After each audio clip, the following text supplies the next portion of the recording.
د منصور علي معصوم د پاڼې نه دغه څو شعرونه او ټولو شاعرانو ملګرو ته پیغام ورکوم چې پلیز مهرباني وکړئ او دا کومه ایشو چې په فیسبوک باندې روانه ده د دې غندنه وکړئ، په خپلو شعرونو کې وکړئ،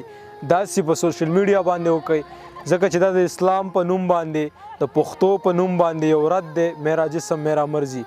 او موږ مکمل د دې خبرې مذمت کوو، د دې غندنه کوو د دې خبرې، او هیڅکله هم مونږ په خپل اسلام او په خپل پښتو کې داسې قسمه خبرې نشو زغملی چې څوک هم د دې خبرې تایید کوي نو د هغې نه هم زمونږ بایکاټ دی او انتهایی د افسوس مقام دی چې داسې خلک شته چې هغه د خبرې پروموټ کوي. صرف دغه 2-3 شعرونه درته وایم او نورو شاعرانو نه هم هیله لرم چې په دې موضوع باندې خبرې اترې وکړي او خپل شعرونه چې کوم دي نو هغه په دې خبره په دې ایشو باندې ووایي.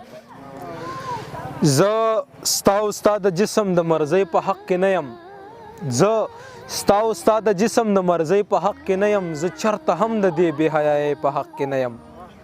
زه ستا او ستا د جسم د مرضۍ په حق کې نه یم، زه چرته هم د دې بې حیایۍ په حق کې نه یم. احکام چې د اسلام پکې د پښو د لاندې کیږي، احکام چې د اسلام پکې د پښو د لاندې کیږي، تر مرګه به د داسې ازادۍ په حق کې نه یم. احکام چې د اسلام پکې د پښو د لاندې کیږي، تر مرګه به د داسې ازادۍ په حق کې نه یم. نو ټولو شاعرانو ملګرو